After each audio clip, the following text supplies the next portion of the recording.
I realized I could try to grow $100 million business, but if I don't have peace, it's actually never gonna be prosperous. And if peace always came before prosperity and truth, why am I not seeking peace first? If I could seek peace before anything else, I think prosperity, truth, freedom, all this stuff will come after it. I just learned something yesterday. Watch your thoughts, they become your words. Watch your words, they become your actions. Watch your actions, they become your habits. Watch your habits, they become your character. Watch your character, it becomes your destiny. Ooh. Carlos Reyes on the humble show. Yeah, we all in, we all in. So grab your boys now, cause you know we all win. Lift your hands up. Welcome back to the All In Podcast, where the truth is unedited. I am your host, Carlos Reyes, and I have a very special guest in town today. But before I introduce him, let me go around the room and introduce the usual suspects. To my left, I have my business partner of over a decade, Mr. Sal, the Sultan Shakir. Hey. And then to his right and my left, I got Born Closer, aka Mr. Adrian Salgado. Now, our very special guest, he is from the Dallas-Fort Worth area. He is an investor, he is a lender, and he's a brother in Christ, and he's one of my favorite human beings on this earth. Mr. Christopher Hinze, welcome to the show, brother. Thank you so much, Carlos. I'm so excited to be here, and you are also one of my favorite people on this earth. Oh, man, thank you, bro. All three of you are, so I'm really excited to be here.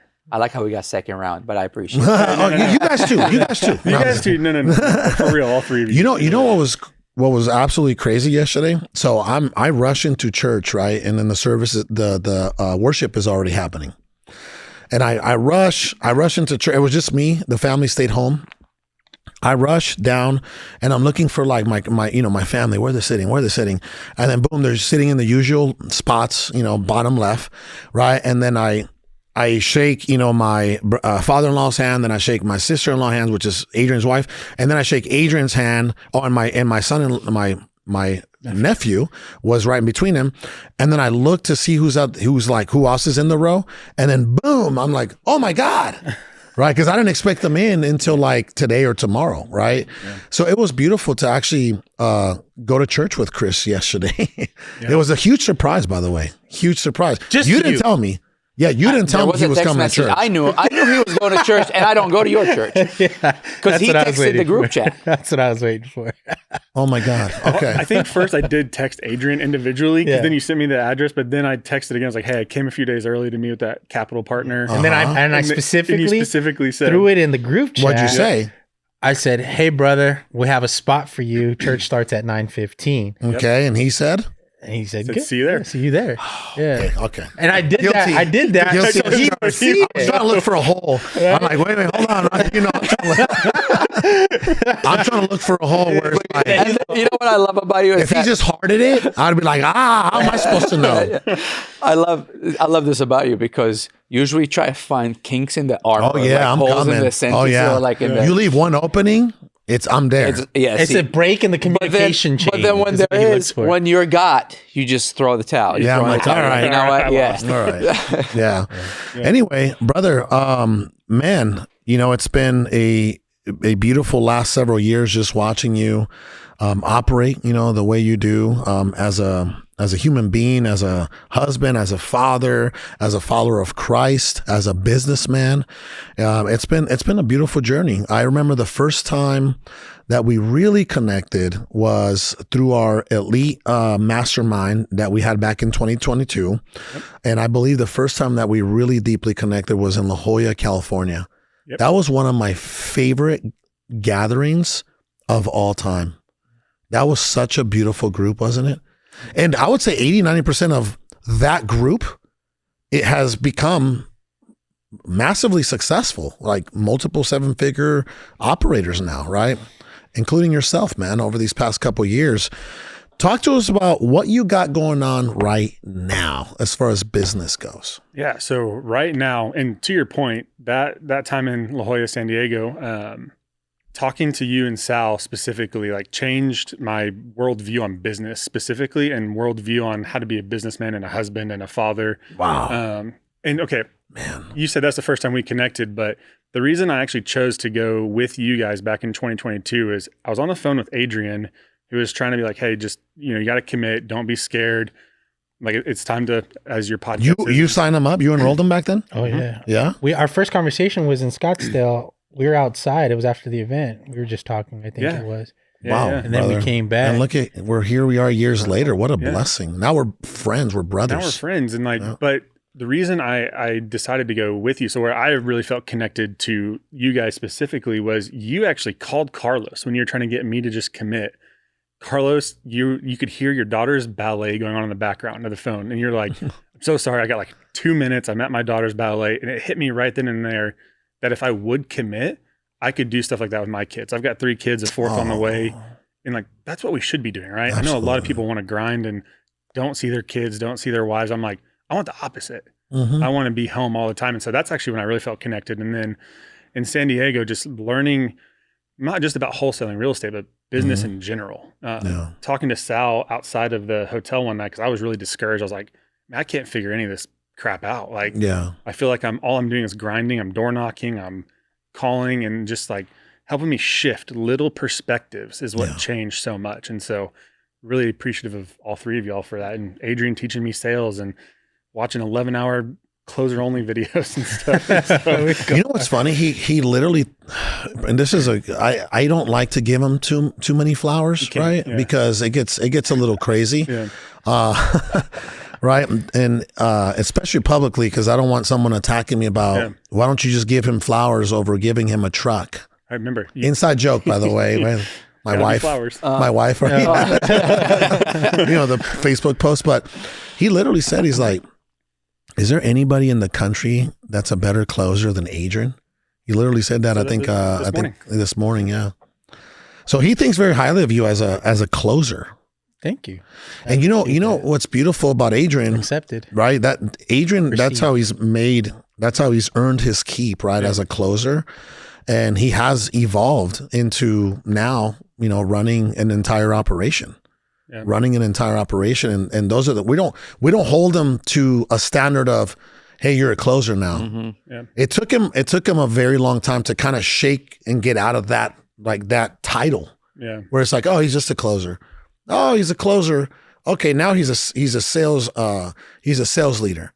Like, oh, okay, he's a sales leader. He's a sales director. Like, this dude has slowly worked his way through sales, and then over the past couple of years, he's come over to the business side of it, and then learned the operations side of what it is to run, a business. You know what I mean? So, it's been a beautiful, kind of evolution for you also. Yeah, I look back at it constantly. Obviously 75 hard right now. It gives me a lot of time to reflect when I'm taking my walks. Wow.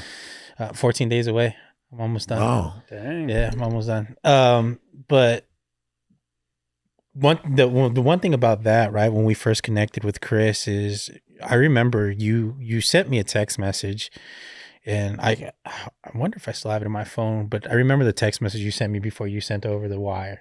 Yeah. And it was like, hey, I'm going all in on everything. He was like, I'm gonna send this. He was like, if this doesn't work, I don't know what's gonna happen to my family.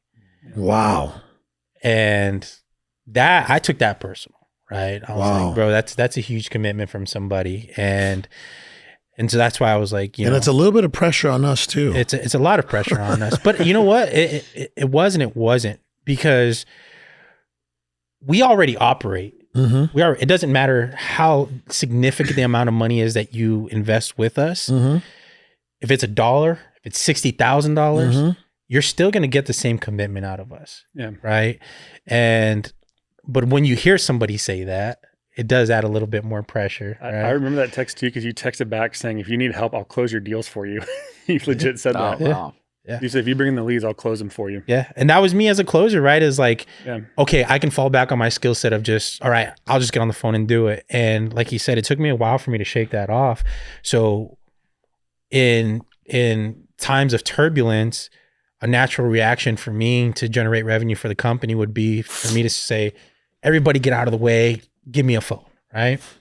And over the past, I would say about the past 12 months, what I've actually learned how to develop was, if I have that team around me, don't push them to the side. You okay, find somebody just like in football, right? Who are my guaranteed hands? Who's somebody I just need to catch? I just need to move it 5 yards down the field. Who can I throw it to that I know is going to catch it every single time? Get that person, hey, put something on the board, and then go and start working down the road and try to get somebody. Because, you know, with the organization, there was a time where the real estate side of things, it just wasn't generating any type of revenue recently. And instead of me just going in, because these guys were like, hey, we need revenue. Yeah. And my natural reaction was to go pick up a phone, but I was like, but then I'm not doing any of my team a service by doing that. And so I started coaching a little bit, and sure enough, things started to kind of pick up traction. And now we're at the point where you saw me earlier today, is like, now I can take phone calls and I can do it as a part of the team, not as the team. Right. So that's the biggest thing for me that I've learned over the past year. It's it's been a blessing, man. You know, but that's the goal, right? Like, look at even your journey. You went from, I don't know if you were like, were you on your way out of the real estate industry at that point where you told them like, hey dude, this mentorship either works or I'm in a really bad spot with my family. Where were you at during that time? I had some choices coming up. So I was also really unfocused. So at that time I owned a mortgage brokerage that was not doing very well. I had the wholesale company where also wasn't doing very well. You were bleeding out in the wholesale company every single month, right? I kept trying to spend, because, you know, you could watch YouTube videos and stuff and people are like, oh, this is how we spend and we're spending $40K a month. So I'm like, okay, well, what if I spent $10K a month? And some months were great. We were probably averaging 2 to 3 a month, but I was having to, seriously, I was door knocking 100 doors a day. Wow. Just like trying to get it done. You might as well have been selling solar. Right? You would have got 100 doors. You would have got 5 appointments in one deal every day. Instead I got cussed out a lot and a lot of doors slammed in my faces. But and then I had a real estate brokerage. So I was really spread thin, and I had to kind of choose, like, what was I going to do here? I had some rental properties, right? And that's actually how I paid for y'all's mentorship. I actually sold one of my best rentals, took some cash out of it and then paid you guys with it. So, missed that rental. That was one of my best flips. So you sold a rental to sign up for our mentorship. Yep. Made $75K on selling that rental. And then, so I got some cash out of it, which was kind of like my last, like, okay, now I've got cash to invest after I learned from you guys. I remember taking my kids to ice cream that day that rental closed, because I wired y'all money, took my kids out for ice cream. Was like, this is what I've got left. And so, I sold that rental to do all in with y'all. You were just getting ready. You were just getting ready to leave too. Remember, you were leaving for that mission. Yeah, I went on an 8-week mission trip. Where to? For security reasons, I'll just say Middle East. Got it. But was in the Middle East for 8 weeks. Yeah. Wow. I left right after the Freedom event, actually, that year. Yeah. And so, but I still remember that walk that we took. It was a really good conversation. Yeah. But I'm getting like, you're getting emotional talking about hearing Adrian and well, yeah, I mean, like, I think we all go through that time of where, like, you have a choice to make. And but I almost felt that, like, as he was talking, I can feel like you're trying to suppress that, and bro, let it be. Let it be. Like, like, say what you want to say. I know we're asking you a bunch of questions, but I kept looking at you. I'm like, I feel like he's holding something. I actually got emotional earlier when he mentioned about, like, you know, him just wanting to spend time with his kids. I got emotional, but I didn't let it fly, you know. But it was like, I was holding. I was holding. You know? But you know, because I'm like, dude, it's the beginning of the show. I don't want the waterworks to start now. Yeah, but he's feeling, but like, he's like, obviously you're feeling something, and I appreciate the praise that you're giving us, but bro, talk about what happened. You know, I think that's, some people want to hear. Yeah, what was part of that journey that made you feel this way? And that's what I was going to say. I want people to understand that, you know, this show, first of all, we're doing this show because he's in town, right? We're doing the show because he's spending time with us, and we're doing the show because you've become part of our lives over the past, several years. And every time we reconnect, it's almost like, we never really missed a beat, So that's the reason why we're doing this show. I don't want people to think it's like, oh, we're doing this show to talk about his mentorship experience. No, this isn't a testimonial. No. This is an inspiration of what could happen, like what could be, no matter where you are. Because everybody's in a different, brother, we got a guy upstairs that's sleeping on the couch. He drove 19 hours from Nebraska, right? Got here last night, doesn't even have money for a hotel. And he was going to figure it out. Yeah, he has money for a cheap hotel. Okay, that's what I'm saying. Well, yeah, like $50. You know what I mean? Like, right? But I was like, dude, stay with us. Stay downstairs. Give them give them access to the office. There's a shower here. Now I'm not saying that we're going to do that for everybody because, right? Have a line out there tomorrow, bro. Have a line out there, right? If you're a struggling wholesaler, right? And you want to come to Phoenix, you can stay here at the office. No, that's not what I'm saying. But guess what? His story is going to be an inspiration to somebody very soon, right? That's what this is all about, because more people need to see that this is real. This is a possibility. No matter if you are living out of a truck in another city, right? Or you were almost at the rock bottom and your life and your family's livelihood was on the line, Yeah. So back to you, brother. Go ahead. Yeah. So, you asked me a question a while ago. We just got on this awesome little tangent here, but, so I'm not even wholesaling anymore. Just the things I learned from you guys. I love wholesaling, believe in it. It definitely creates wealth for people. I still love wholesaling. Maybe I'll do it again one day. But for me, going into more private equity and lending, hard money lending is actually very similar to wholesaling. Like the way you get leads, the way you talk to people. My background in wholesaling and flipping, and I still own a real estate brokerage, so I have all the knowledge. But so now I raise capital and we lend, and we do like a hybrid where we hold notes and we also broker. And so that's what I'm up to now. And I've got really focused, right? I no longer have the mortgage brokerage. I still have the real estate brokerage because it's self-sustaining. But like I had a logistics company that in 2023 did 3.3 million in revenue. Shut that down. Wholesaling was great still. Shut that down though, like for focus. And that's been really good for us. And so that's what I'm up to now. And so you guys help my business perspective switch and shift to one, find what I really want to do and find my purpose, what allows me to still continue mission work. Like after the 8 weeks in the Middle East, we did 5 weeks in London. We built houses in Uganda that we're still doing. We actually employ people in the Middle East now so that they get residence visas. And so we're incorporated over there. So, it's pretty cool what we do, all from a focus perspective. And so that's amazing. God bless you, man. What do you see? How have you handled these past couple of years, with the economy and the real estate market in general? Because for us, it was a couple tough few years. We had to like survive through it almost, right? Yeah, endure. And you know what's crazy? Sal and I were going over the numbers, right? We had to survive as an 8-figure gross annual company.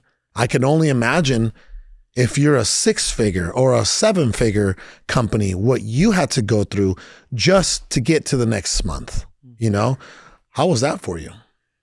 Yeah, honestly, the past couple of years have been tough, I think, for everyone. Like the market, it just hasn't been great. And if someone says it is, I would love to see how they were doing that. But I think that the focus piece is actually really big, because if you can focus, and even like we talked this morning, not necessarily downsizing, but getting the right people around you, and not having these massive teams, not having these massive groups of people all around you that could take your focus to one place or the other, or heck, even having a bad apple that was just draining you, right? And so I went from at one point having 25 people across all the companies on staff down to like 6. And I actually realized I'm a lot more efficient that way. I'm still doing the same amount of work, but I have really good people. Yeah. Or I have a COO now, and she is incredible. I have a whole infrastructure now. It's like my own Sal. Having this infrastructure and ability to create a lot more business without a lot less overhead and a lot less just people. So I think if you were struggling, you had to kind of figure that aspect of business out. Cut your overhead, because you're going to have to survive a little bit and endure through some of the hard stuff. Yeah, we definitely, I'm not going to say we got ahead of ourselves, but we took a big shot. We took a big shot. Yeah. Or a big swing, right? Swing, yeah. We took a big swing, and in order to get to that 100 million, like my, it's a dream. It's a dream. It's $100 million in annual revenue. I could be 50, 60, 70 years old. I don't care when. Like it's a milestone, right? It's a target, right? If we reach it, great. If we don't, it is what it is. As long as we're healthy, right? As long as we're living in purpose, we're living in peace. We're living in love, right? Our families are, we're making memories. Like that's all I care about now. Yeah. Obviously, back then it was like, no, I need to be a big dog, right? I gotta be like all these other guys. What makes me different from all these other guys, right? So I that's where I wanted to shoot for. And you know what? We'll keep, like I told Sal, as long as it doesn't cost us our health or time with our family, right? Or our peace of mind, we'll keep pushing. Yeah. Right. So what I'm saying is, with you, when did you realize it's like, you know what? I'm way overstaffed. I'm way overstressed because I'm way overextended, right? So when did you realize that? April of this past year. April of 24. April of 24. So that's actually when I shut down my logistics business. I had 80 W-2 employees. Oh my goodness. 80. What logistics, is that the business you had for quite some time? Not too long. I had it for about a year and a half. What break down what you mean by logistics? What did you guys do? We delivered Amazon's packages all over Southwest Missouri. So not only was that I have 80 employees, but I live in Dallas, Fort Worth, and this business ran out of Springfield, Missouri. How did you even come across this business? I had some friends tell me like, hey, you can apply to get a contract with Amazon, and like you start a business and you can't really grow it outside of Amazon, but Amazon pays you weekly. They pay you a ton. And you never have to go like sell to get more business, right? Amazon kind of controls There's that. plenty for sure. Like a third-party fulfillment delivery service. Yeah. So what I didn't realize was you essentially became a glorified HR department for Amazon. Now, yes, I own the LLC and stuff, but Amazon controlled so much of what I did. And I have like non-disclosures. I can't go too in depth about it all. But so I got one of those contracts. You have to go through this whole like process of it. And I did that, got it. And at our height, man, we were running like 38 routes a day across Springfield. So were you having to subcontract like trucks and stuff like that? We leased them. So Amazon had a program we could lease through. We leased from merchants, budget, all the normal people. You just get vans. I had like 42 vans on our lot at our height. 42 vans. So let's break that down a little bit, Sal. By the way, there's not a lot in Springfield, Missouri. We've been there. Dude, there's a Walmart actually that's kind of cool to hang out at. No, I'm just joking. We There's had a nothing layover, there. didn't we? No, we were there for an event. We did, yes. Yes, we did. So that was rough. Yes. So can I be honest though? Yeah. I kind of miss Springfield because there is like nothing there. So there's a hotel I stayed at every single time across from a Walmart, but there's also across from a Big Shots, which I just call the poor man's Top Golf. And I would just go there every night and hit golf balls, and then in the morning go to the Amazon warehouse where we officed out of, get everyone out on the road. And I'd go up probably once a month for a few days, and I liked it. It was really slow there. Yeah, very slow. I liked it though because it was pretty chill. Yeah. It took us an hour to count like 5 cars. You think? Here's another little exercise we did while we were there. Yeah. We drove around, the little town. And we were like, hey, let's see who can count 3 people first. Like, it was so dead. Downtown Springfield is really Downtown dead. Springfield. There's nothing going on. Springfield, Missouri is just so dead, right? So anyway, so you had this logistics company that, was kind of a support system to Amazon, right? Yep.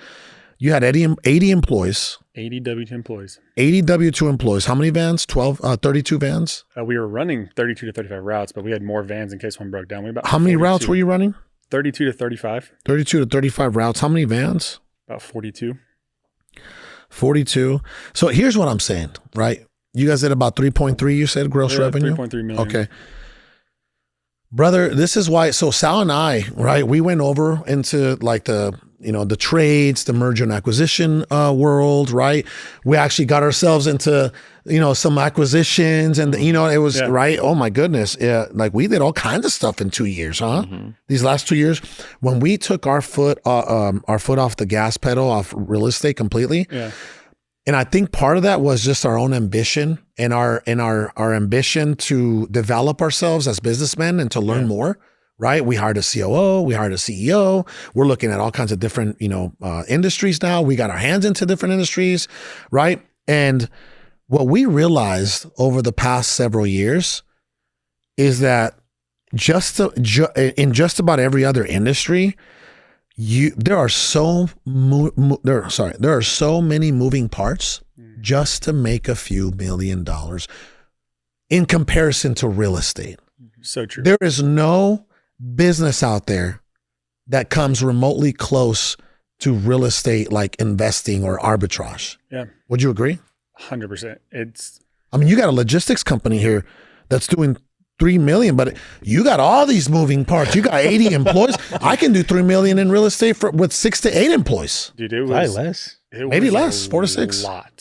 It was a lot of work every day. It definitely took away from what we were trying to build, which was not good because every day there was another problem. Someone got in a wreck. I was filing another insurance claim. Think of the insurance claims I filed with 35 routes in snowy Springfield, Missouri. And ice. Bro, I shut down as soon as I heard you made $3 million. Then you had 80 people. I'm like, oh, the profit margin's got to be small. But then you hit me with something even worse. You said they're W-2. They weren't even 1099. They were W-2. That was like you just. Oh, you just had me margin. Did you have medical insurance for them? Mm-hmm. Yeah. You have sick pay? Had everything. They had W-2 employees. Vacation? Yeah. They got some PTO. No vacation. Oh, well, we don't. Do you want to know what the margin of that company was? I can guess it. Let's see how close you are. I'll give you each a guess. All right, ready? Yeah. 7 to 10%. I was gonna say 7. 6.5%. Yeah. It was tiny for. Wait, should I hit the oof button? Oof. Ooh. Yeah, bro. So, the amount of headache that you get through HR alone. Oh, do you know how many lawsuits I had for what's it called? Workers' comp? Oh. Someone slipped on some ice getting themselves into the truck. Slipped. Yep. Yeah. I'm actually pretty sure one's still pending, even though I shut the company down. Oh my they're still trying to get. I was like, what do you want? Oh man. Listen, good luck. Yeah, have fun, I guess. Bro, and that's what I try to tell people that. And by the way, we're not knocking anybody out there, right? Because this is the thing about like the trades, because Sal and I are deeply still involved in the trades. Like we're helping out a roofing company, right? And by the way, he's really happy. He's like, he wants to do 10 million this year, right? The roofing company. We're helping out a demolition company. We're now helping out a flooring company, right?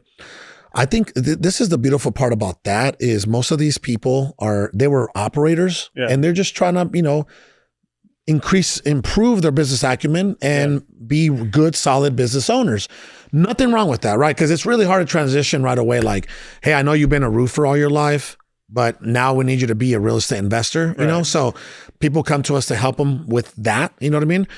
And there's nothing wrong with that. So I will say that anybody out there that loves what they do, keep doing it. Yeah. But if you ever have a choice, right, and you're like, okay, here I just made a whole bunch of money, or I have some money put away, I'm looking for a new career, right? Whatever it is, and the choices are real estate investing, roofing, plumbing, landscaping, pool companies, flooring companies, whatever.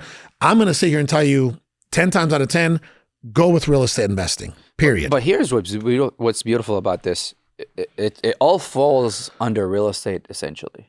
Yeah. Like even if a roofing company, plumbing, HVAC, whatever, all that it has to do with housing. It has to do with something with real estate. And with that, you can always combine and expand your company. That becomes just a subsidiary or just an extra profit center. Yep. But let's say you're going to a house to repair the roof and you're a wholesale company or a fix and flip company. You don't even have to make a switch. Yeah. By just learning about it, now you got a lead from the roofing company. Yep.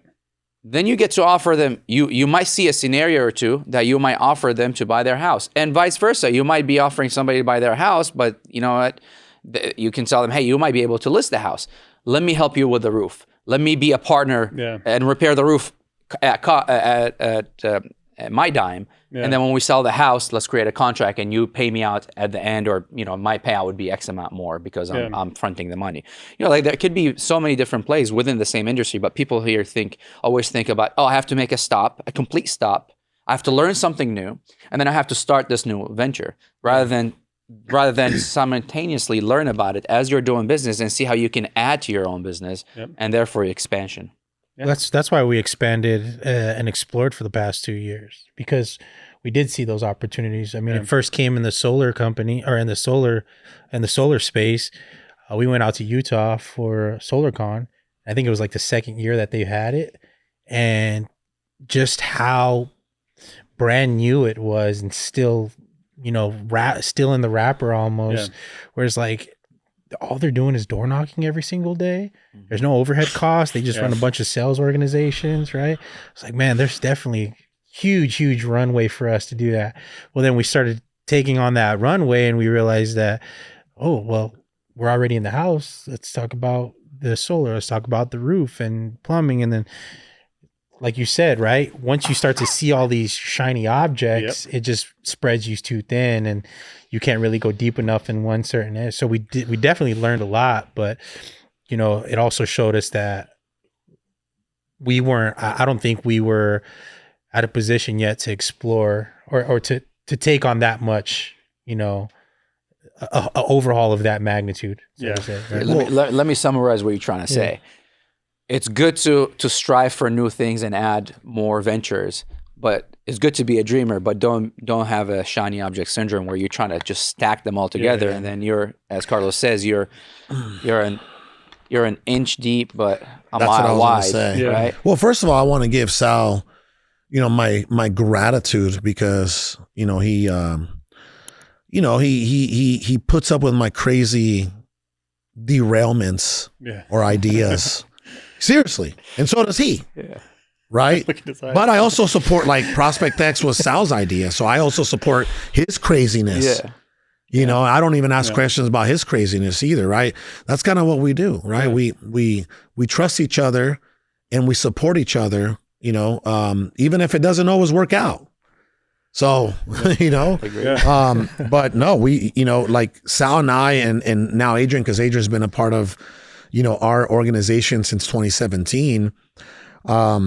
For the most part, man, you know, Sal, like if you take a look at the background that Sal comes from, right? He was doing all kinds of different things, you know, painting, HVAC, then he owned a car dealership, then he owned 2 car dealerships. So he was just he was an entrepreneur to the fullest, right? A businessman. Same thing with me. I was trying to make it work with clothing, flipping cars, you know, whatever I can get my hands on, right? So we always were always very experimental in our entrepreneur journeys. Right. That's how we met, actually. That's right. And guess what? For anybody out there that's watching and listening, you can do that in your 20s. Yep. And you can probably slightly get away with it in your 30s, right? But I would say mid 30s, right, to whenever you hit 40, like now it's time to really dial it in. And he said something earlier. Focus, right?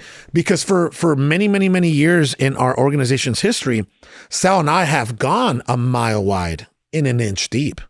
We've had up to 31 open companies that were generating some kind of revenue at some point. And then we consolidated some of those down to, like, you know, 20 something, and then 16, and then 12, and then 7, and now 6. Mm-hmm. But if you take a look at the companies that we have now, years and years consolidated down to, 4 out of those 6 companies, last time I checked, were 7-figure plus companies. Mm-hmm. Right. You see, that is what going an inch wide, but a mile deep will do. You know, like you were saying, you closed down a multiple 7-figure company. Yep. But at the end of the day, right, what's the only number that really matters? I guess it's one big KPI. The biggest KPI that I track in my life now, it's called ROT, return on my time. Yep. But in the business that you were in, the net profitability. Yep. Right? The net profitability is the only number that matters. You're getting net profitability numbers or percentages like a food and beverage company would get, 3 to 7%, flipping little freaking, cans, right? Like that's where you were. And at that point, brother, it's like, that's not worth it. But you said what? You were spending a week? You were there once a week? I was there once a month. Once a month? One up there once a month. It's not too bad. To do it. And you're talking about return on life investment. That's what I call my return on time. And so I call it my return on life investment. And it was terrible. Dude, the amount of phone calls and stress I had with dealing with 80 W-2 employees was awful. It was the exact opposite of why I chose to work with you guys, to be with my kids. I'm like, what now? It's like, oh, we're being sued for this now. Oh, hey, I had a driver run into a hospital. Wait, you had that company active as you came into the executive lead program? Right after the opportunity presented, and I did it. And you jumped on it, huh? There's the shiny object syndrome. You're It's almost a bad like you were boy, so Chris. ashamed of it that we didn't know about it. I don't know if I was ashamed of it. I don't think you really mentioned it. never told us about it. yeah. Why did you not tell us about it? Yeah, we spent a good amount of time with you. No, you never did. Because I started it at the end of, was it the end of 2022, early 23?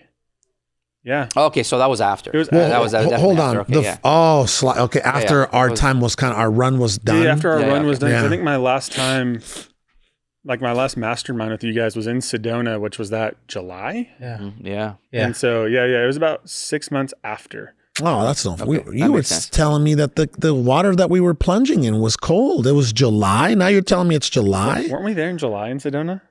Yeah, the water was freezing. Brother, I plunge up there in November, December, just up January, there in February. what? We were just up there not too long ago and we Sal, plunged. Backing me up. We were freezing that day in that water. Yeah, And we were there for like 2 hours. Because we were this is what we decided. We decided to do something very dangerous, It was and we didn't like think 3 about hours. it. We decided to jump in that cold Yep. water, and usually we stay there for like 10, 15, 20 minutes. But we decided to form a circle, We formed a circle. and that circle lasted for like over 2 hours, and in waters that were probably anywhere between 35 and 45 at that point, maybe 50. I don't In know. July? No, it was cold. Dude, it was cold. It was sweet. No, it was very cold. But we were there not without moving. We're just all talking. And it was like very deep talk. It was very like what we're grateful spiritual. for. It was It was very spiritual. spiritual. It was actually one of the best times I had with you guys, but I do like to give Carlos crap that we stood in that water for 2 hours in a circle, all like, you could literally, the girls were like shivering. Like It was so rough. cold. It was, and you know what? Yeah. Thank God we were younger. Like there was healthy people there. Can you imagine if there was some older folks like the hypothermia would have been a real thing. Where were you? You didn't go. Yeah, he That's did not. that's a story for a Your different wife discussion. didn't let you go up, huh? Yeah, we'll go with that. We'll go with that. Okay, one. what I don't is that? even I'm curious remember. now. Yeah, you don't remember the whole topic of conversation? No, I don't, Yeah, honestly. I got a call from you guys while you guys were up there and be like, "Oh, come up here now," because our former COO was like, "Why didn't you guys bring him?" You guys were like, at the time, you're like, "Well, he needed to work. He needed to work." I don't felt like it was a need for him to go up. That there. was a big, nasty Mm. debacle. Yeah, it was a huge debacle. Yeah, I love how you were both looking at me like it's my. It might have been on you. Yeah, okay. Of course you would find it out. It's such an easy out when you have a partner. Yeah. So I was Okay. You were told to stay back. I was told to stay back. I was told I was not needed up there. Got it. And so I was under the impression from the time that we were getting people up there and scheduling everybody and getting That people you were to going to commit, go up there? that I was going to be up there. Here's what I'm hearing right now, though, Sal. Okay. First of all, and we'll be very open about everything, right? Because you and I have been thinking about bringing that mastermind back, right? And my man, I said, "Yeah, man, what you pay, 20, 30?" He's like, "No, I paid you $40,000 for that mentorship." Yep. I was like, we were charging $40K back then, right? And we are probably, I would say, at least 10 times more advanced than we were even back then. Would you agree? Yeah, 1,000%.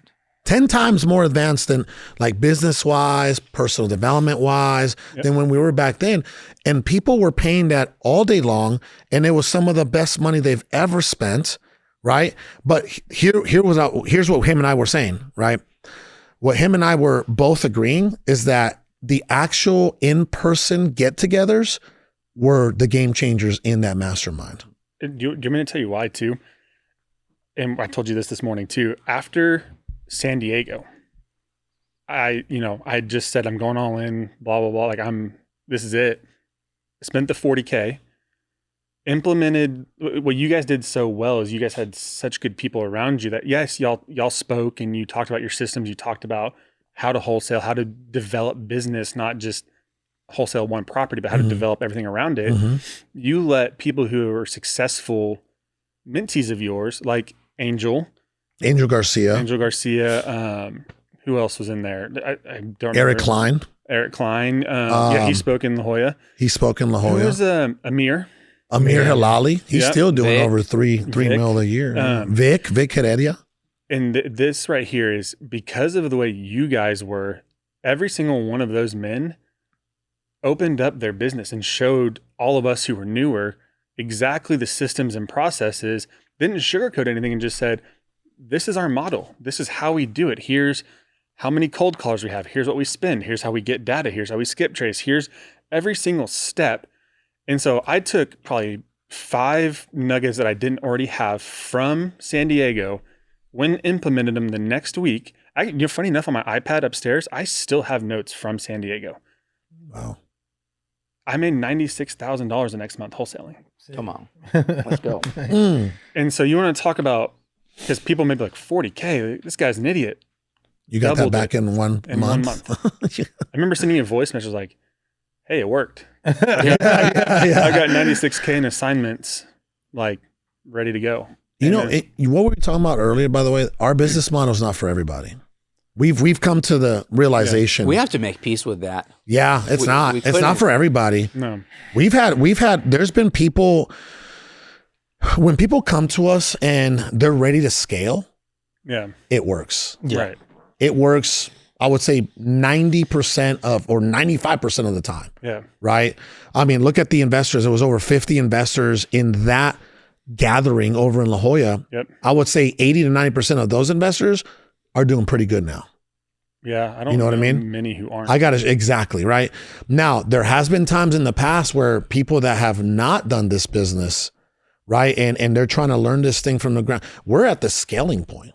Yeah. Right? You got to learn how to actually get deals. You got to learn how to, talk to sellers and there's all kinds of stuff that you got to proof of concept already. If they come right now and they're like newbies, we'll just give them some free resources and go after that when you're ready. But here's the other thing, right? I don't care where you are, whether you're a newbie, because this could work for a newbie if they're ready to go here, right? Yeah. Now, whether you're a newbie or someone that's ready to scale this thing, right? This business model works if you work. You have to work. You have to work it. And something else that you said that was very important, you have to listen and you have to implement and you have to execute on the blueprint that you're given. Yeah. People still are so in their heads when we give them the blueprint, they're still trying to like go against it. They're still trying to be contrarians about like, well, he's telling me to do this, and this. No, I have to do this. I have to. No, then why are you paying us for? People overcomplicated it. That's right. That's actually something I think all 3 of y'all told me was don't overcomplicate it. It's really not that hard, but people get so in their head and they make it so much harder than it needs to be. Just dial in the marketing, track metrics. It's all about numbers. Yep. Track your metrics and track your sales. If you do that, you're probably going to win. And then when it's time to scale, right? You just duplicate the process. Yeah. You add to the process, right? So, but people make it more complicated. I'll be honest with you, right? And I don't think I've ever said this on our podcast, but I'll say it now. Again, if someone is looking to scale, I believe our organization has the best model. Yeah. Out of any education company or any, guru, or, whatever is going out there, right? There's people that have their own areas of expertise, right? Like if you want sales training, we used to have that through Closers Only. That's not something that's available right now, but there's great sales trainers out there that can help you with that. right? If you want creative finance, that's not our cup of tea. Yeah. Do we know how to do creative finance? Have we done creative finance? Absolutely. Yeah. But there's experts out there that can help you with creative finance. But if you're ready to actually build and scale a team past 7 figures, we're your guys. I don't think there's anybody out there that does it better than we do. And and anybody can challenge me on that. Anybody out there that's watching this, and a lot of the guys out there now, there's a lot of educators out there now that just took all our paperwork and all our strategies, and then they're using it, for their own kind of like education service, which whatever, it's whatever, you do what you do, right? But we are the source. Let me send that cease and desist real quick. We are the source when it comes to that. Funny enough, I told Carlos we're getting coffee. I don't remember what he said, but I was like, I can't be a coach. It's not for me. And I was like, to be honest, I've had people come to me because they see stuff when I was posting a lot about our hard money lending. They're like, hey, teach me how to flip wholesale or teach me about loans. And I didn't do this. I probably should have. I probably should just attach y'all's link to it. Cause it's like, if I was going to coach, I just have y'all stuff anyways. I just need to attach y'all's link. Like, that's where you go. That's where I learned. Have fun and just let it go from there. But yeah.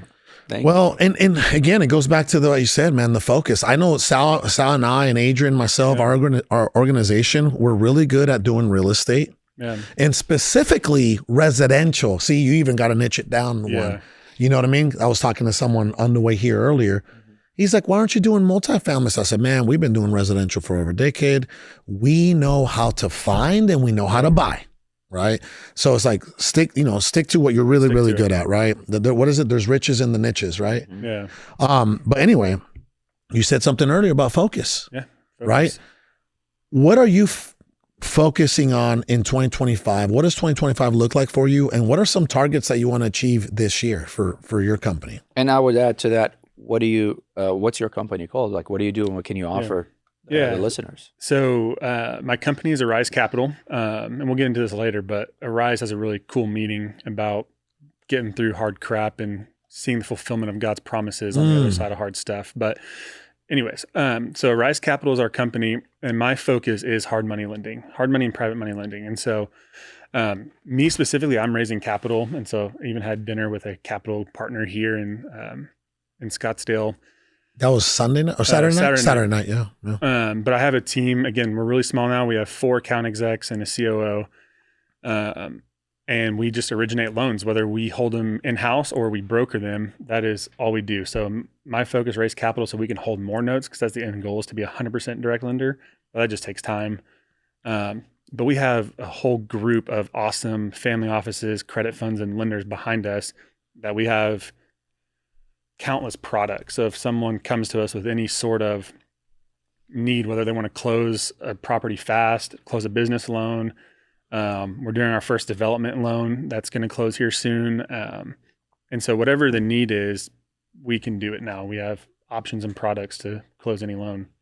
So it seems like from what we have heard from you and seen from you, you're stoked about this, like a Rice Capital venture that you have going on. You're all in, right? You're all in on this money. The money game is what we've been calling it, right? This is the money game, right? Yeah. Why are you so enthusiastic and excited about this? So we went from 6.5% net margins of running a logistics company to well above 20 with this, and it's a lot more hands off. Yeah. I really had to start asking myself what peace looked like, because I was getting to a point where I was so burnt out. It was affecting every aspect. You're wholesaling, you're flipping, you're doing all kinds of stuff. Too much. And that really messes with you mentally. It really it just does. You're like, how do I stay above water here? Because if one thing goes wrong now, I'm screwed. And you're by the way, you're 32? I'm 32. He's so young. You are way older than him. No, I'm just joking. I just called you old. No. He's still in his 30s. I'm the oldest one here in the office. Sal's 35. Nice. How do you feel about that? You're a young buck. No, but he's 32 years old, right? Yeah. Wow. Turned 32 a week and a half ago. Brother, don't you feel so blessed that, remember we were talking about experimental years in your 20s, right?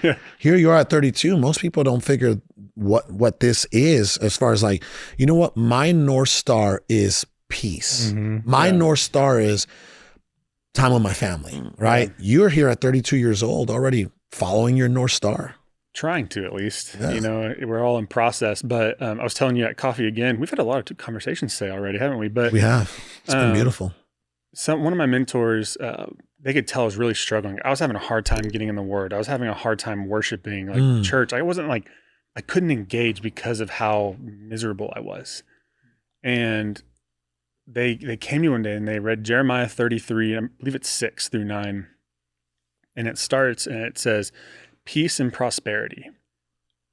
And I was like, I bet you that phrase is used from a lot of the prophets more and more. So you kind of look, and throughout the Old Testament, they would say peace and truth, peace and prosperity, peace and something, but peace was always first.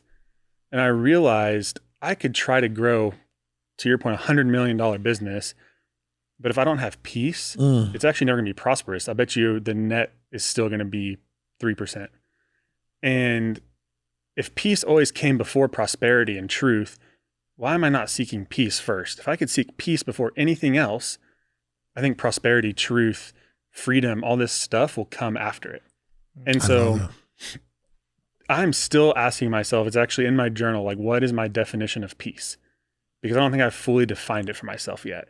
But if I could, and you chase really hard after that, I think you're going to be a prosperous person. And so kind of through that process, I was like, right now, peace to me is hanging out with my kids. My oldest is playing club soccer now. I kid you not, going to his practices and tournaments and games brings me the most joy.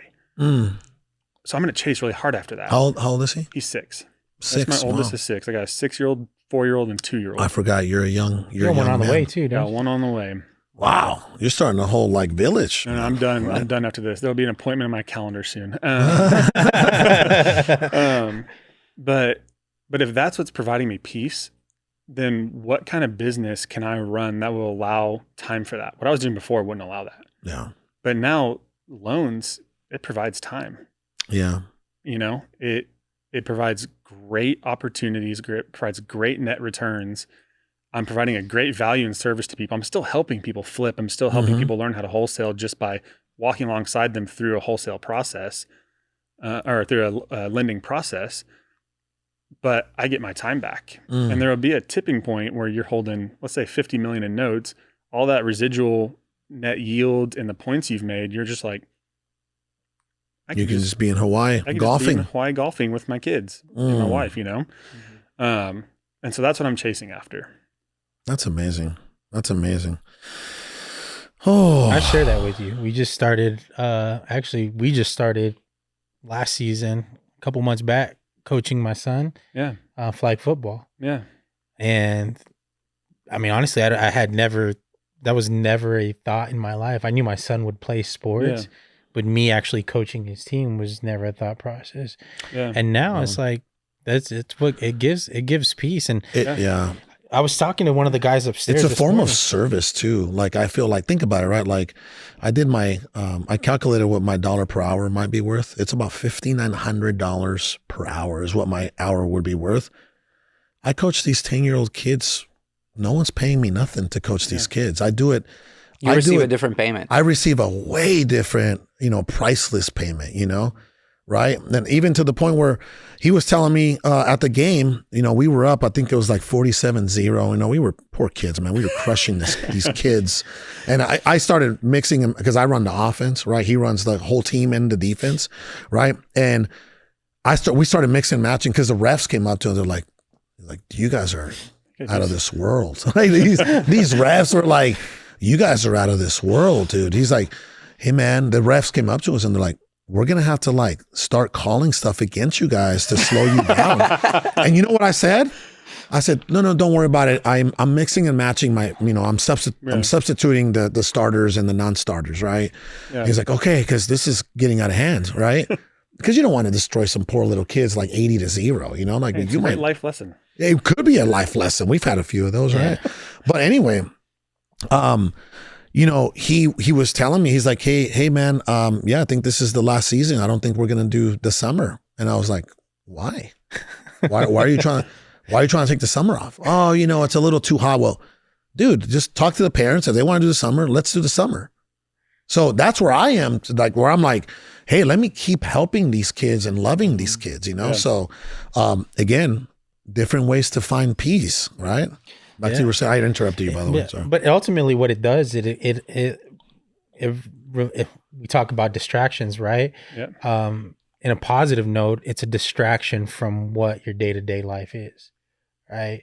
And for most people, it's hard for them to disconnect, which causes the burnout, right? Yeah. Which causes you not being able to sleep, be intimate with your significant others, have any type of relationship with your children. Yep.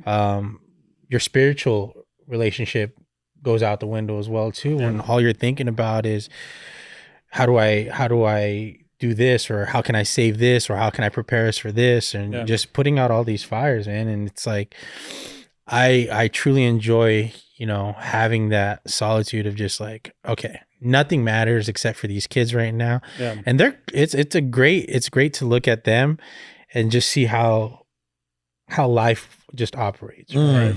Just how life operates. Some of the kids out there, they're trying their best every single play of the game. They don't know if they're good.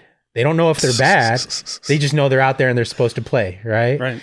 And for us, honestly, being naive to that is how we should operate in some cases. And I was just telling one of the guys up there, Cage, I was like, look, man, I said, don't worry if you're doing good or if you're doing bad, just do, right? Yeah. Just do.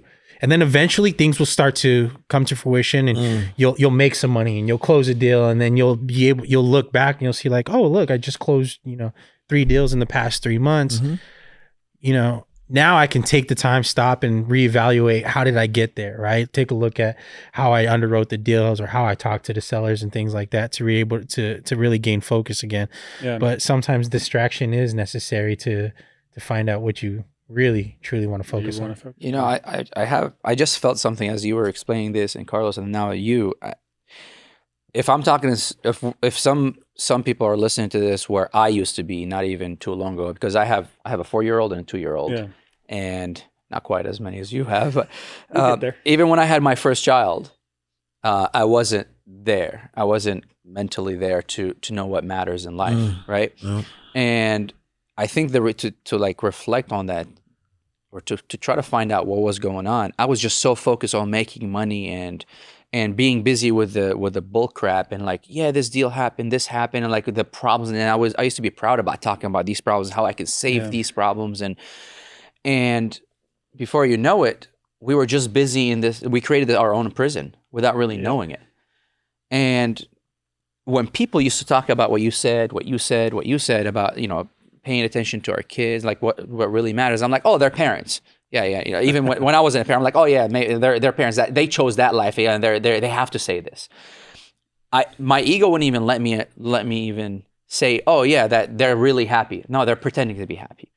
And even when I had my first kid, my priorities weren't there because I was so immersed into the bull crap. Yep. And I was chasing something to be happy later, right? Yep. And I guess what I'm trying to say is that it starts with you just taking a dive deeper into your own self and mind. Yeah. And I just learned something yesterday. It's one of the ancient writings, but it says, watch your thoughts, they become your words. Watch your words, they become your actions. Watch your actions, they become your habits. Watch your habits, they become your character. Watch your character, it becomes your destiny. Wow. And if... Hold on. Ooh. And yes, it may sound like it's a lot of things, and like, oh, what do you mean watch and watch and watch? It's ultimately trying to discover yourself and trying to find out what really matters in life to you, in your lens, in your eyes, in your perspective.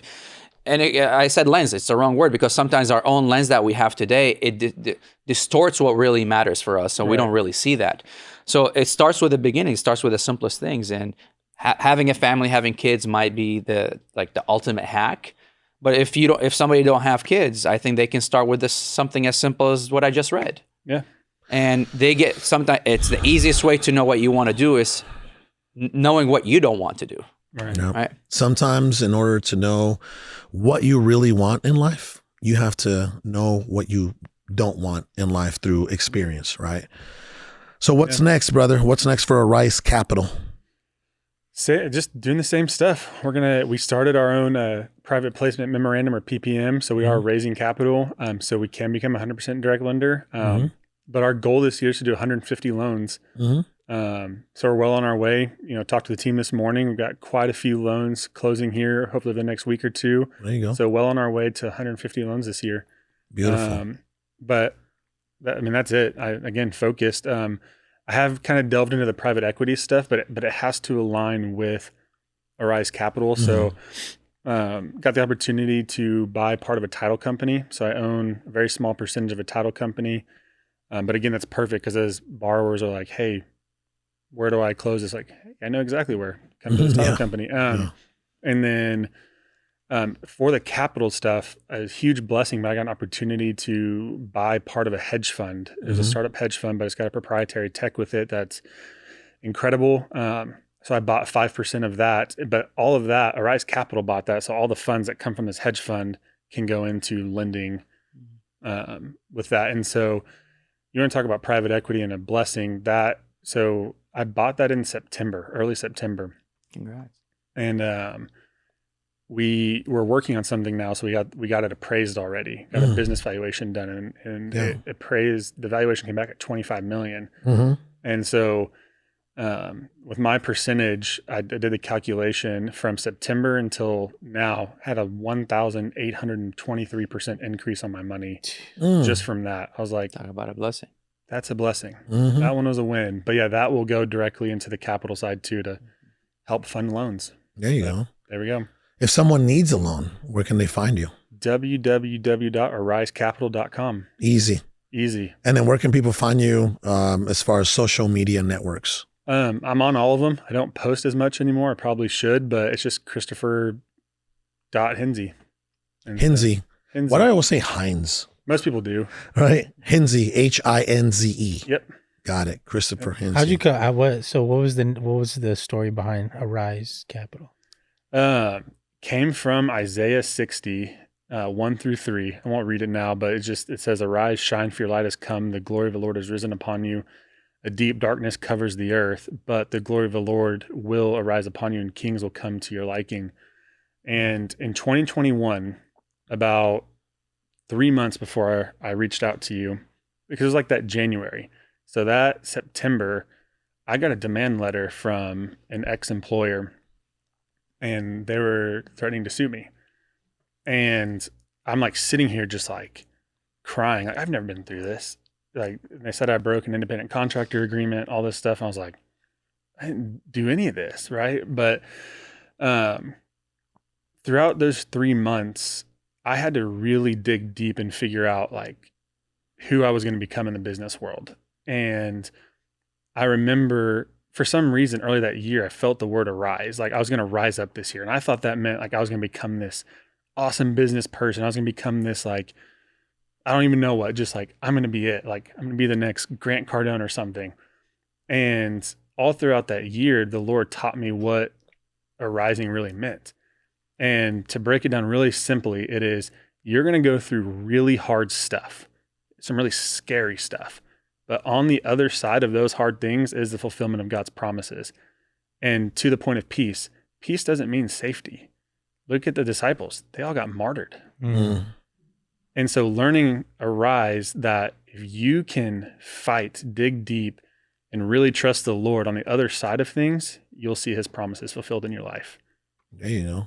So, amen.